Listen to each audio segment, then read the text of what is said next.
கிருஷ்ணகிரி மாவட்டம் ஹொசூர் மற்றும் சுற்றுவட்டார பகுதிகளில் இரண்டாவது நாளாக பெய்த கனமழையால் நகரின் முக்கிய சாலைகளில் குளம் போல் தேங்கிய மழைநீரில் வாகனங்கள் தத்தளித்தபடியே சென்றன. இதுகுறித்து கூடுதல் விவரங்களோடு இணைகிறார் எமது செய்தியாளர் ஆனந்தபாபு.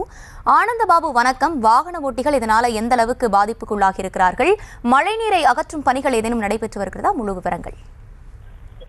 வணக்கம் அர்ச்சினி. ஒசூர் மாநகர பகுதியில் கடந்த ஒரு வாரத்திற்கு மேலாக வெயில் அதிக அளவிலாக வாட்டி வதைக்கும் நிலையில் நேற்று கனமழை கொட்டி தீர்த்தது. இந்த நிலையில் இரண்டாவது நாளாக இன்று 1 மணி நேரத்திற்கு மேலாக கனமழை கொட்டி தீர்த்த நிலையில் ஒசூர் மாநகரின் முக்கிய பகுதிகளான ஒசூர் மாநகரின் பேருந்து நிலையம் மற்றும் ராயக்கோட்டை சாலை உள்ளிட்ட தாழ்வான பகுதியில் இருக்கக்கூடிய மாநகரின் முக்கிய பகுதிகளில் மழைநீர் தேங்கி நிற்கிறது. இதனால் வாகன ஓட்டிகள் கடும் சிரமத்திற்கு ஆளாகி இருக்கிறார்கள். குறிப்பாக இந்த ராயக்கோட்டை மேம்பாலத்திற்கு கீழ்ப்பகுதியில் முழங்கால் வரை மழைநீர் தேங்கியிருப்பதால் அங்கு செல்லக்கூடிய இருசக்கர வாகன ஓட்டிகள் பொதுமக்களும் கடும் சிரமத்திற்கு ஆளாகி இருக்கிறார்கள்.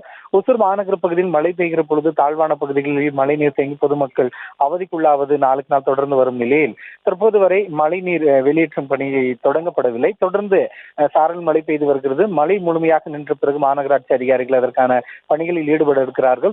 தொடர்ந்து ஒசூர் உள்ளிட்ட சுற்றுவட்டார பகுதிகளில் இரண்டாவது நாளாக கனமழை பெய்து வருவதால் குளிர்ந்த சீதோஷ்ண நிலை நிலவி குளிர்ச்சியாக காணப்பட்டு வருவதால் பொதுமக்கள் மத்தியில் ஒரு விதமான மகிழ்ச்சியை ஏற்படுத்தியிருந்தாலும் வாகனங்கள் சிரமத்திற்குள்ளாவது பொதுமக்கள் மத்தியிலே முகம் சுளிக்கும் வகையில் இருக்கிறது. அர்ச்சினி,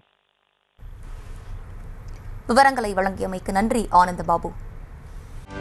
செய்திகளை உடனுக்குடனும் துல்லியமாகவும் தெரிந்து கொள்ள சப்ஸ்கிரைப் பண்ணுங்க.